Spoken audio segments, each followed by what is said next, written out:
Sanibonani wey'ngane zakwethu, ake nginibelele phinde futhi nginamukele kuyona i-channel ehamba phambili i-radio Inketho. Lami igama ngumfezeko Ntuthuko ngakhumalo bathe la sibona amagumede. Mothi mhlawumbe usemusha kuleli khasi, ngizophinde ngiceleze sho ukuthi uyasubscribe, ungakhohlwa ukukhomenta nokulike nokushare, okuyikhona okukhulu kunakho konke. Wey'ngane zakwethu, ugcina etholakele umfanyana obelahlekile endaweni yasoPhongolo-ke laphana endaweni yakwaLubisi emadibhini. Umfanyana oneminyaka emine ubudala okunguLusanda Mthimkhulu, esibike ngayo izolo ukuthi walahleka ngomgqibelo endaweni yaseSigungwini oPhongolo, nokubika ukuthi wayephuma ekhaya eyakamakhelwane odlala khona njengenjwayelo-ke, waphinde wangatholakala.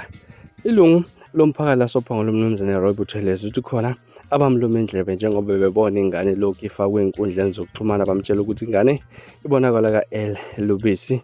Uthe izolo ubesethatha umama wengane baya khona kwaLubisi ngezithuba zehora lesikhombisa ebusuku, nangempela bafike bayithole ingane. Nothe-ke lo-ke laphana bazana nomama wengane, futhi-ke wamtshela ngesikhathi ehamba nayo ingane wathi uzoyibuyisa ngoLwesihlanu.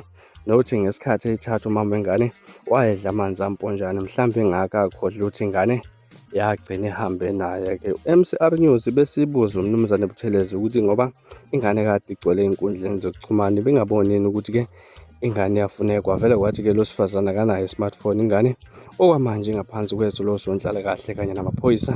Kanti umama wengane kanye nomngane wakhe amaphoyisa bathathile abavalele esitokisini, bazovela kusasa enkantolo oPhongolo.